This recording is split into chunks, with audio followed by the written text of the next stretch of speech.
Sürətlə yaşanan həyat insana həzz verir. Tələskənliyin digər səbəblərindən biri insanın həyat təcrübəsi və yaşadığı sosial mühitin təsirləridir. Həyat təcrübəsi deyəndə burada əsasən bizim uşaqlıq dövrümüz nəzərə alınır. Çünki biz həyatda, xüsusən uşaqlıq dövründə bir çox təlqinlər alırıq.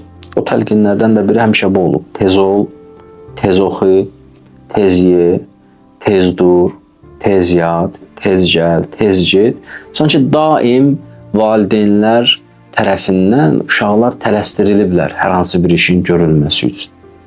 Və bu da istər-istəməz insanın şuur altına hopan təlqin forması olur.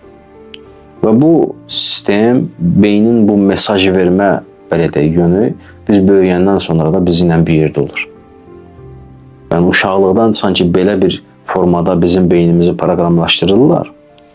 Özləri də bilmədən bəzən valideynlər. Və bu da həmin uşağın gələcək həyatında müxtəlif mənfi hallarla qarşılaşmasına səbəb olur ki, onlardan da biri tələskən bir həyat tərzi sürməsinə gətirib çıxarır. Cəmiyyətin təsiri nədir? Cəmiyyətin təsiri budur ki, təəssüflər olsun, cəmiyyətdə adətən elə bir sistem qurulur ki, istər təhsil sahəsində, istər işlədiyimiz hər hansı bir iş mühitində biz yalnız işləyəndə maaşı gözləyirik. Ay qutarsın, maaş gəlsin və yaxud da təhsil sistemində attestat alım, imtahanların cavabı çıxsın və bilim nə qədər bal toplamışam, nə qədər qiymət almışam və yaxud da diplom alım.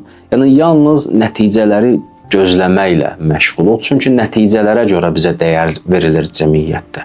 Yəni aldığımız maaşın miqdarına görə və yaxud da oxuduğumuz universitetdə və ya ali məktəbdə və ya orta məktəbdə aldığımız sənəd və diplomlara görə sanki bizə dəyər və qiymət verildiyi üçün bu da bizim həyatı tələskən olaraq, sürətli olaraq yaşamağımıza gətirib çıxarır ki, ümumiyyətlə sürətlə yaşanan həyat insana həzz vermir. Həyat o zaman insana həzz verir ki, insan o həyatı dolu olaraq yaşaya bilsin. Yavaş-yavaş və aram-aram yaşamağa başarsın.